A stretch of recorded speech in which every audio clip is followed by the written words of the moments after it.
I think 2021 is going to be rather a crucial year for photography businesses. The camera market... Did you fall off the table? The camera market has been in decline for the past few years, really, with the growing popularity of smartphones. That was obviously exacerbated last year with the COVID pandemic, not only reducing demand for new cameras, but also holding up development of new cameras and hindering manufacturing of new and existing models as well. So there were quite a few releases from 2020 that ended up getting delayed that maybe we'll see in 2021. However, I actually think 2021 could be a very decisive and critical year for the survivability of some manufacturers, most notably Nikon. Now, of the top 5 manufacturers in terms of market share, you've got Canon, then Sony, then Nikon, then Fuji, and then Panasonic. Now, I know you might think, well, hang on, if Nikon's only third of the top 5, surely Fuji and Panasonic should be even more at risk. However, if you look at the overall business models for each of the 5 manufacturers, I actually genuinely think that Nikon is in the worst place position at the moment and is going to be more susceptible to a shrinking camera market. Now, none of those 5 companies are solely camera and lens manufacturers. They all have other revenue streams unrelated to the general camera market, which is generally a good thing because different markets will have times of strong sales and weak sales. So the more revenue streams that you have accessible to you, the less of an impact that one bad market is going to have on your overall business. Canon are not only selling compact and bridge cameras of the PowerShot series, but they've got obviously a range of mirrorless cameras and lenses in both the M and RF series.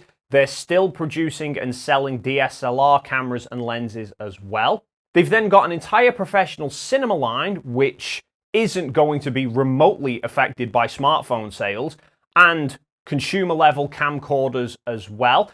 But they then do printers and binoculars and a whole host of other different things as well. A similar story with Sony. Their imaging department not only includes consumer and more prosumer level compacts, bridge cameras, mirrorless cameras, camcorders, and cinema cameras. More importantly, they also produce a huge number of sensors that take up a majority of the devices that are on the market. They're selling image sensors not only to competing camera manufacturers, but also smartphone makers as well. And not forgetting that Sony makes smartphones too. So even if they do experience a contraction in the camera market in place of an expansion in the phone market, they're still making revenue off smartphone sales.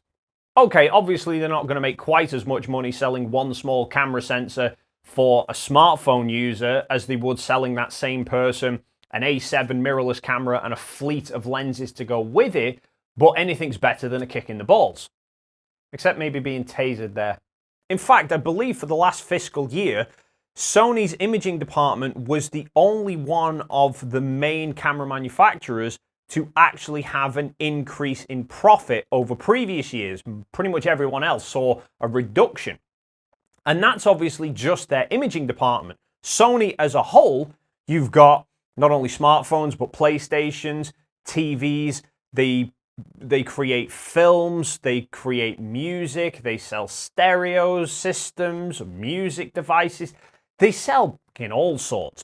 And a similar story with both Fujifilm and Panasonic. Panasonic is an enormous company that does a range of electronic devices and everything else to boot. So their camera department is minuscule in the greater scheme of things. So in fact, if they made a loss one year, I'm not entirely sure the head of Panasonic would actually notice. And yes, same with Fujifilm. They have not only the camera department, but they also do, I believe, a lot with medical equipment and imaging there as well. Now, Nikon also do other things as well. However, up until I believe it was about 2015, they pretty much only made cameras and lenses. It was only then when the market started to contract that they branched out into other areas.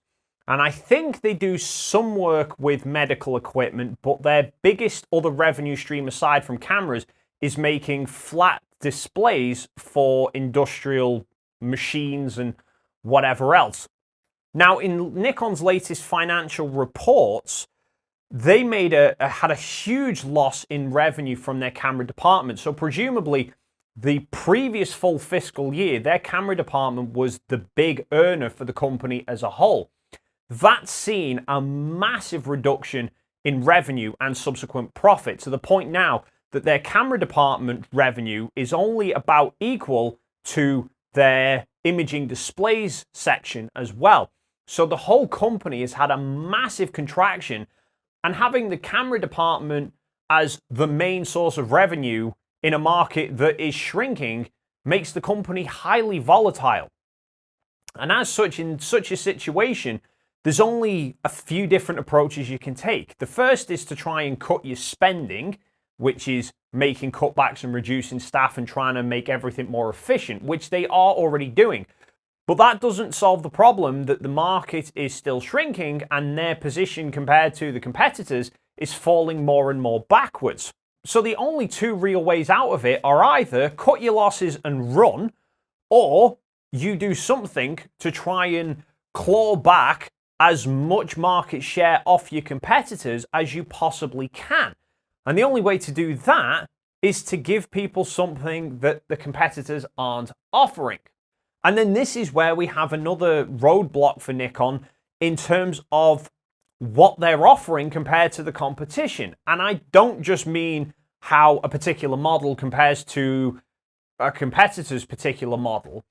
I mean the systems as a whole that they're offering. Canon, Sony, and even I believe Panasonic all make cinema cameras. Nikon don't, so they don't have that as a fallback. Pretty much all of Nikon's cameras are either compact and bridge cameras, which are highly at risk from the growing smartphone market, or the DSLR series, which is a fading technology, but more of their focus has obviously been shifting into mirrorless too with the Z series. However, their mirrorless options are full frame and APS-C, so their pretty much entire lineup is only really equal to the offerings that you can get from the likes of Canon and Sony, but both of those have far better market shares and a far better foothold in the market. So Nikon are already behind the only two competitors that they're really directly against. Sure, Fuji and Panasonic have lower market shares, but the offerings that they have are quite noticeably different. Yes, Fuji don't do full frame cameras, so Nikon have an advantage on them there, but their APS-C setup is far more established with far more APS-C specific lenses, and arguably they have quite a big brand loyalty behind them as well for such a relatively small market share. But while Fuji might not have full frame mirrorless cameras, they do have medium formats, which is something that none of the other three are offering. So gives Fuji a foothold in a granted much more niche area of the market, but they're far more established in it. And then similar story with Panasonic. As I've already said, they've got, a history of cinema cameras as well that Nikon don't have.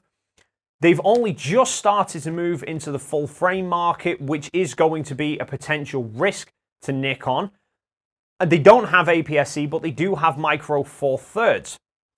Now, where I think the bigger threat from Panasonic to Nikon comes in is twofold. Firstly, the fact that they're part of the L-mount alliance, so they've got the backings of two other manufacturers producing, potentially rival camera bodies, but more importantly, extra lenses that make that whole system far more appealing. And more crucially, I think, is that Panasonic cameras are much better regarded for their video than Nikon as well. The range of offerings that they have in terms of the video functions is much better than what is currently on offering for Nikon as well. So while Fuji and Panasonic might have smaller market shares than Nikon, they do have the advantage of camera lineups that Nikon have no answer for in the medium format and the micro four thirds. Everything that Nikon offers is offered by someone else, so they don't really have a niche line of their own to act as a unique selling point. They're having to go toe-to-toe in pretty much every aspect with two manufacturers that are both already more established than them. Presumably, their only hope of survival is going to be increasing revenues by drawing people away from other systems to them. And to do that, they're going to have to offer something more appealing than what the other manufacturers are offering. Now, I'm not going to say the Z series cameras are bad cameras. They're not. They're comparable to the competition. But I don't think the system as a whole is quite as appealing.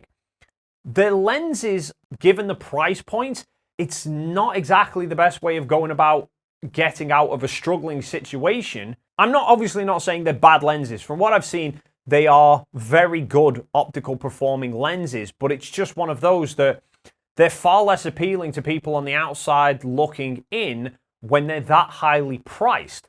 So it seems a bit worrying as to how are Nikon going to increase the revenue streams to draw people in from other systems, because honestly at the moment, with the cameras that they're producing, especially having produced DSLRs last year, it sort of feels more like Nikon are trying more to keep their existing customers from leaving them than they are getting new customers brought into them.